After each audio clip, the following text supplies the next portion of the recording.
Get ready to embark on a voyage through real-time updates and global perspectives. You're now tuned on to Global News and Zuma Nigeria, where stories unfold. The headline says Putin visits friend Xi Jinping in China. Gaza journalists racing time and danger. Canada says Chinese jets near North Korea acting recklessly. Gunman kills two Swedes in Brussels, and Joe Biden confirms Israel trade. Vladimir Putin, Russian president, has landed in Beijing ahead of a meeting with Chinese President Xi Jinping on Wednesday. Xi invited his dear friend Putin to China's Third Belt and Road Initiative Forum, where the leaders of 130 countries will deliberate one of Xi's signature international projects. But the meeting's theme will possibly to be overshadowed by the Israel-Hamas war as well as Russia's ongoing invasion of Ukraine. China is one of the first countries Putin has visited since the Hague-based International Criminal Court (ICC) issued an arrest warrant against him in March, accusing the Russian leader of unlawfully deporting children from Ukraine. China is not one of the 123 countries that are members of the ICC, so it is not obliged to transfer Putin to The Hague for trial. Putin visited Kyrgyzstan earlier this month, but China is the first outside of former Soviet Republic countries he has visited this year. Kyrgyzstan is also not an ICC member. Beijing has overruled Western disapproval of its partnership with Moscow, even as the war in Ukraine lingers, asserting that their relations do not violate international norms and that China has the right to collaborate with whichever country it chooses. Trade between neighboring China and Russia has been rising since Moscow started its full-scale invasion of Ukraine in February 2022, with Beijing importing Russian oil after other countries placed sanctions on Russian imports. Ahead of his visit this week, Putin said that a multipolar world is taking shape and the concepts and initiatives put forward by President Xi Jinping are highly pertinent and significant, reports said. Sergei Lavrov, Russia's top diplomat, has arrived in Beijing ahead of Putin and held talks with China's Foreign Minister Wang Yi on Monday. Xi and Putin last met in Russia in March this year. Speaking at the Kremlin during that visit, Xi told Putin, "Right now there are changes the likes of which we haven't seen for 100 years, and we are the ones driving these changes together." In February 2022, Putin last visited China for the Beijing Winter Olympics, when Russia and China released a sweeping 5,000-word statement reaffirming their no-limit relationship days before the Russian president sent tens of thousands of troops into Ukraine. It is the third time Putin has attended the Belt and Road Forum, which continues until Wednesday. He attended the two earlier meetings in 2017 and 2019. Putin has also accepted an invitation from leader Kim Jong-un to visit North Korea after the two presidents met in Russia last month. Russia's foreign ministry has already confirmed that Lavrov will visit Pyongyang after leaving Beijing. Now talking Israel-Gaza war, journalists like freelance reporter Rakan Abdurrahman walks wearing his vest-marked press, ready to rush out if he needs to, as he reports on Israel bombing on the Gaza Strip. But he whose work has appeared in Middle East Eyes and The National is not just covering a story. Palestinian journalists in the Gaza Strip like Abdurrahman are trying to defy the odds and death to bring the horrors of war to the world amidst difficulties that threaten to falter their work. Israeli warplanes have been bombarding the coastal enclave persistently for 10 days and have killed 2,808 Palestinians, a quarter of them children. Further 10,859 have been injured in an aerial bombardment, and on Monday, the Interior Ministry said the bodies of over 1,000 Palestinians are trapped under the rubble of buildings destroyed by bombs. Israel bombed the communications tower in the besieged territory last week and cut off electricity to the Strip's sole power plant.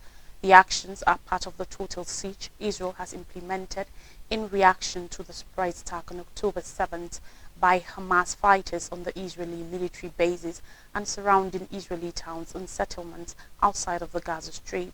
No less than 1,400 Israelis were killed in the attack. The bombings and the siege have left the Gaza Strip without consistent internet or electricity. This has made the work of journalists already risky and challenging in a war zone even harder. At least 15 journalists have already been killed in the Gaza Strip since October 7th, according to the Committee to Protect Journalists (CPJ). On October 10th, 3 journalists were killed after going out to film a building in Gaza City about to be bombed. They were all standing at a safe distance, hundreds of meters from the stated aim of the Hiji building, but the air attack instead hit a different building much closer to them. Residents in the Gaza Strip, which has a population of 2.3 million people, more than half of whom are under the age of 18, have said the present war is the most vicious out of the earlier offensives in the last 15 years. At least 1 million people have been internally displaced. Still ahead, Canada's defense minister has said a Chinese fighter jet flew within 5 meters 16 feet of a Canadian military plane over international waters close to the coast of China. The Canadian plane was taking part in a surveillance to enforce United Nations sanctions on North Korea when the event took place on Monday, Minister Bill Blair said according to report. This is not the first time there have been close encounters between Canadian and Chinese planes. After Canada made similar accusations in June 2022, China said Ottawa was using United Nations Security Council resolutions on an excuse to ramp up its close-in reconnaissance provocations on China, according to reports citing Senior Colonel Wu Qiang, a spokesperson at China's Ministry of National Defense. Speaking about the newest incident, Blair said, while the Chinese Air Force frequently related with planes on United Nations missions, the mainly close encounter had put the Canadian aircraft at significant risk. On Monday, Canadian journalists from the website Global News were on board the Canadian surveillance plane and filmed the encounters with Chinese jets. At least 2 different Chinese jets topped the Canadian plane over a number of hours during the over 8-hour-long mission, according to reports. While most of the intercepts were done in a way those on board seemed professional, report citing the military and its crew on board that the last jet, which was armed with air-to-air missiles, was aggressively flying back and forth in close proximity while appearing to put the Canadian plane in its blind spot. The United States Pentagon in May said a Chinese fighter jet carried out an unnecessarily aggressive move near a U.S. military plane over the South China Sea in international space. On Monday night, Belgian police were searching for a gunman who shot dead 2 Swedish nationals and wounded a 3rd person in Brussels, as the man who identified himself as a member of the ISIS group claimed responsibility for the attack. In a video posted online, the suspect fled the scene after the shooting. Eric Van Deus, a spokesman for the Federal Prosecutor's Office, said the probe was aimed on a possible terrorist motivation for the shooting after a claim of responsibility was posted on social media. Authorities were working to verify the video. This person claims to be inspired by Islamic State, Van Deus said. The Swedish nationality of the victims was put forward as the probable motive. In August, Sweden raised its threat alert to the 2nd highest level, warning of an upsurging threat against Swedish interests abroad after the burning of the Quran by an Iraqi refugee in Sweden outraged Muslims and led to threats from hardline groups. Alexander De Croo, Belgian Prime Minister, confirmed that the victims were Swedish. I have just offered my sincere condolences to the Swedish Prime Minister following tonight's harrowing attack on Swedish citizens in Brussels, De Croo said. Our thoughts are with the families and friends who lost their loved ones as close partners. The fight against terrorism is a joint one. The federal prosecutor said the 3rd victim, who was injured but whose condition was not life-threatening, was a taxi driver. The prosecutor called on Brussels residents to stay indoors until the threat was over. The threat alert in Brussels was raised to its top rating of 4, meaning a threat is extremely serious. It was earlier at 2, showing an average threat. Still now on Gaza-Israel war, on Wednesday, U.S. President Joe Biden will travel to Israel amidst fears about the war, with Hamas expanding it to a bigger conflict. The American leader is anticipated to meet with Israeli Prime Minister Benjamin Netanyahu and restate the country's solidarity with Israel, U.S. Secretary of State Antony Blinken said. Announcing travel plans, Blinken said the president's visit comes at a crucial moment where he will make clear that Israel has the right and the duty to defend its people from Hamas and other terrorists and avert future attacks. The decision comes after 9 hours of talks between Biden, Netanyahu, and other officials. The president will also reiterate the crystal clear message to any state or non-state trying to take advantage of the present situation and attack Israel. It comes after around 2,000 U.S. troops will be prepared to deploy within 24 hours instead of the usual 96 hours to the Israeli region, which could provide aid such as medical aid if needed, as U.S. officials said. Biden is expected to travel to Amman to meet with King Abdullah II of Jordan, Egyptian President Abdel Fattah al-Sisi, and the Palestinian Authority President Mahmoud Abbas after meeting with Israeli officials. As the humanitarian situation in Gaza deteriorates, Blinken said the U.S. and Israel had agreed to develop a plan to permit humanitarian aid to reach civilians. Few details were given, but the plan will include the possibility of creating areas to help keep civilians out of harm's way. He said it comes as a blockade of aid remains in place at Egypt's Rafah crossing, contributing to fears that citizens could starve and hospitals will run out of electricity. Israel is also set to brief the U.S. leader on its war targets and how it will conduct operations in a way that reduces civilian casualties and let humanitarian aid to get to Gaza without benefiting Hamas. The country's leaders are planning for a ground offensive on Gaza, which is likely to be by land, sea, and air. Work between the U.S. and Israel will also aim on safeguarding hostages taken by Hamas on 7th October, Blinken said. The Israeli military said 199 captives were being held in the besieged territory, which includes some Americans and Britons. Now to Africa, United Nations peacekeepers begin exit from Mali camps. On Monday, the United Nations Stabilization Mission in Mali, known as MINUSMA, declared their pullout has begun from 2 camps in the tense Kidal region. The peacekeeping mission kicked off its extraction from Mali's northern region with the Teslat and Gohok camps. Anticipating the United Nations disengagement, the Malian army landed 2 aircraft at one of the camps at Tessalit. The army said the aircraft came under fire from rebels during the landing. It posted on social media that a single plane came under fire but managed to land and leave without too much difficulty after enemy positions were neutralized by the Air Force. The United Nations peacekeepers cited the shooting as illustrating the rapid deterioration in security conditions for the lives of hundreds of its soldiers. Since August, the MINUSMA has moved 4 camps to Malian authorities. However, it is the pulling out from camps in the region of Kidal and in the eponymous city, which is the 5th of separatist fighters, that could be the most sensitive. Northern Mali is the theater of fighting between the Malian authorities and an alliance of groups seeking independence known as CMA and Al-Qaeda-linked group GSMI. The United Nations withdrawal from northern Mali is supposed to end by December 31st after 10 years of presence. However, camp departures have exacerbated rivalries between armed actors in the region. Now DR Congo retakes North Kivu town. A dozen journalists were able to visit a strategic town in the Eastern Democratic Republic of Congo DRC, where militia loyal to the government have gained control at the invitation of the army and a private military company.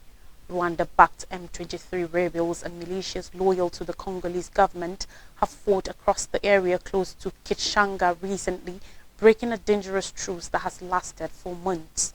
But in a sporadic victory against the Rwanda-backed M23, the loyalist militias earlier this month took control of the town in North Kivu province.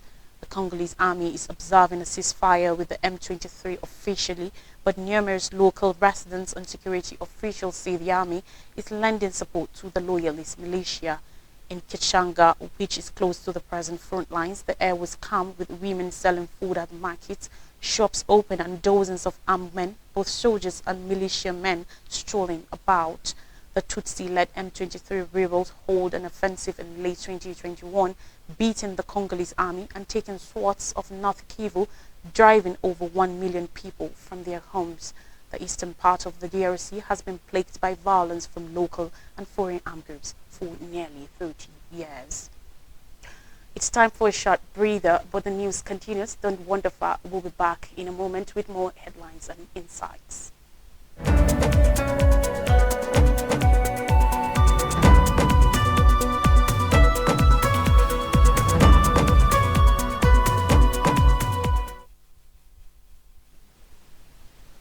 You're welcome back. More on the news says 2024 budget. FG proposes 26.01 trillion naira. On Monday, the Federal Executive Council FEC proposed the sum of 26.01 trillion naira for the 2024 fiscal year to be submitted to the National Assembly. The government said it was working towards making sure the January to December budget cycle is maintained and that the 2024 budget is passed and signed before December 31st. 2023. Atiku Bagudu, the Minister of Budget and Planning, made the revelation at the end of a council meeting presided over by President Bola Tinubu at the council chamber, Presidential Villa in Abuja. Speaking at the end of the FEC alongside his colleagues from Ministry of Information and National Orientation, Mohammed Idris, Minister of Finance and Coordinating Minister of Economy, Wale Edun, Works Engineer David Mahi, Industry, Trade and Investment, Jory Uzoka Anite, Labour and Employment, Simon Lalong, as well as the Minister of State of Labour, Nkiruka Onyechecha Bagudu, said Council has approved the 2024 to 2026 Medium-Term Expenditure Framework, MTEF, and Fiscal Strategy Papers, FSP. He explained that the executive is expected by the Fiscal Responsibility Act to present to the National Assembly ahead of a budget presentation, a document which will provide the medium-term economic stance of the economy. He said FEC made expectations about reference price for the price of crude oil, which is at $73.96. Exchange rate is put 700 per dollar. Oil production of 1.78 million barrels per day. Debt service 8.25 trillion naira, while inflation is put at 21% and GDP growth at 3.76%. Meanwhile, FEC meetings will now hold on Mondays away from Wednesdays that was held in the past. However, the meetings may not be held weekly until there are pressing issues to deliberate upon. Now on economy, rising energy food prices push inflation to 26.72%. The National Bureau of Statistics (NBS) revealed yesterday that the Consumer Price Index (CPI), which measures change in prices of goods and commodities, added to 26.72% in September compared to 25.80% in the preceding month. Year-on-year, food inflation rose to 30.64% or 7.30% increase compared to 23.34% in September 2022. Core inflation, which disregards the prices of volatile agriculture produce and energy, stood at 21.84% year-on-year, up by 4.35% when compared to 17.49% recorded in September 2022. According to the CPI report for September, which was released by the statistical agency, the rise in food index year-on-year was ascribed to rises in the prices of oil and fat, bread and cereals, potatoes, yam and other tubers, fish, fruit, meat, vegetables and milk, cheese and eggs. However, month-on-month, food inflation dropped to 2.45% in September, which was 1.41% lower than 3.87% recorded in August. The fall was attributed to a decline in the rate of addition in the average price of potatoes, yam and other tubers, bread and cereals, fruits and fish. Similarly, the surge in core inflation, however, was adduced to the highest increases recorded in prices of passenger transport by road, passenger transport by air, medical services, repair of furniture, maintenance and repair of personal transport equipment, amongst others. Month-on-month, the central index rose to 2.22% during the review period compared to 2.18% in August. Also, year-on-year, urban inflation increased to 28.68%, which was 7.43% higher compared to 21.25% in September 2022. On a month-on-month basis, the urban rate dropped to 2.24% compared to 3.29% in August. Similarly, rural inflation soared to 24.94% year-on-year compared to the 20.32% in September 2022, while on a month-on-month basis, the index declined to 1.96% from 3.08% in August. Reacting to the growing inflation, Mr.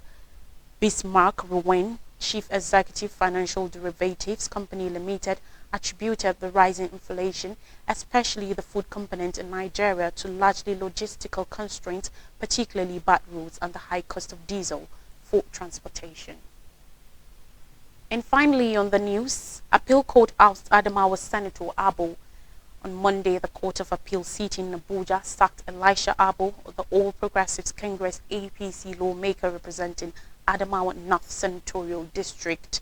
A three-member panel of the court, presided over by C.E. Mos Iheme, in a judgment ordered the Independent National Electoral Commission (INEC) to issue a certificate of return to Amos Yohana of the People's Democratic Party (PDP) as the validly elected lawmaker for the senatorial district. According to report, INEC had on 25th February confirmed Abo as the winner of the senatorial poll.